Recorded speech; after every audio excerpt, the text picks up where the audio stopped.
Welcome into Garnet and Gold Grub, presented by TECO People's Gas. I'm Catherine Phillips, alongside award-winning chef Travis Johnson. He's the executive culinary director of Seminole Dining, and it's rivalry week here in Tallahassee, and the Noles are getting ready to take down the Florida Gators. So of course, we have to make some Gator dogs.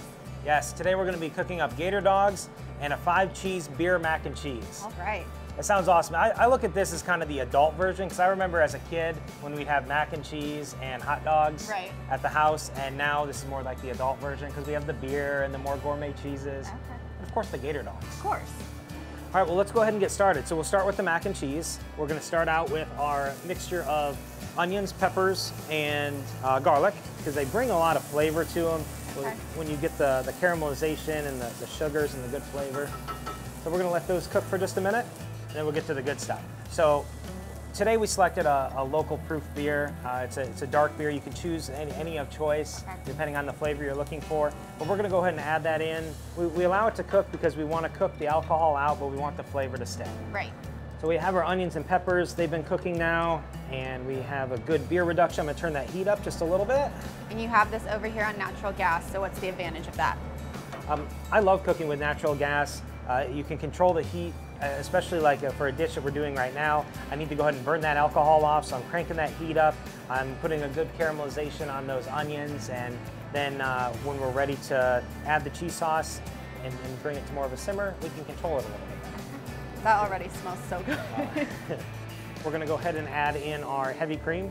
It has more fat than the whole milk, so it's going to hold up a little more. Now, we never want to bring this back to a boil. We only want it to be at a simmer. So we'll go ahead and fold this in. And the longer this cooks, your cream will continue to reduce to go ahead and thicken this up a little bit more, but the cheese is going to do that as well. I'm going to go ahead and add my whole milk. All right, now as this is cooking, we'll look at the cheeses we selected today. So we used a mild cheddar, a pepper jack, a Monterey Jack blend, a fresh Parmesan, and a smoked Gouda. So as this starts to warm, we're just going to go ahead and fold in our cheese. And this is already smelling wonderful. And again, we're going to keep this on low and just allow all of that cheese to melt and incorporate into the cream. Next, we want to do our Gator dogs. The Gator dogs made up of majority Gator, a little bit of pork, and some other great aromatics and fresh herbs. And today we're going to do a pan sear on it, and we're going to serve it on a house roll. This is a harder roll that we make in-house. It's a sourdough, and we want a little toast to it and make this bun taste a little better. So we'll put this on the top here. So for someone who's never had Gator, what would you compare it to? How would you describe it? A lot of people, it's similar to eating like a southern sausage or a smoked sausage or an andouille. Just has a little bit different flavor. Given that like the Gator dogs contain you know, a mixture of pork and some other aromatics, it's not all Gator, but it's all good. Now let's go ahead and get our Gator on. Now as that's beginning to sizzle, let's go ahead and finish our mac and cheese. So I'm going to grab this mac and cheese. It's been cooking down on the back. We're going to go ahead and add our noodles. And as you notice, I've only used one pot, which makes it a little easier, makes it a lot easier for cleanup after a long day of tailgating and eating. I've got my cheese sauce ready to go. Now folding in all of my elbow macaroni. So before we put this in the oven, we're going to just top it off with a little bit of Parmesan cheese, just so we have a nice crisp layer on top. And we'll take this and we're going to put it in the oven, and we'll go back to those Gator dogs. Those are smelling really good. We'll go ahead and give these a shot. Have you had Gator before? I have never had Gator.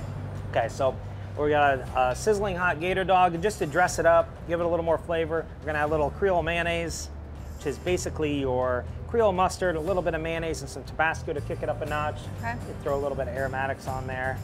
Ooh, that looks really good. What do you think? Give this a shot? Let's go for it.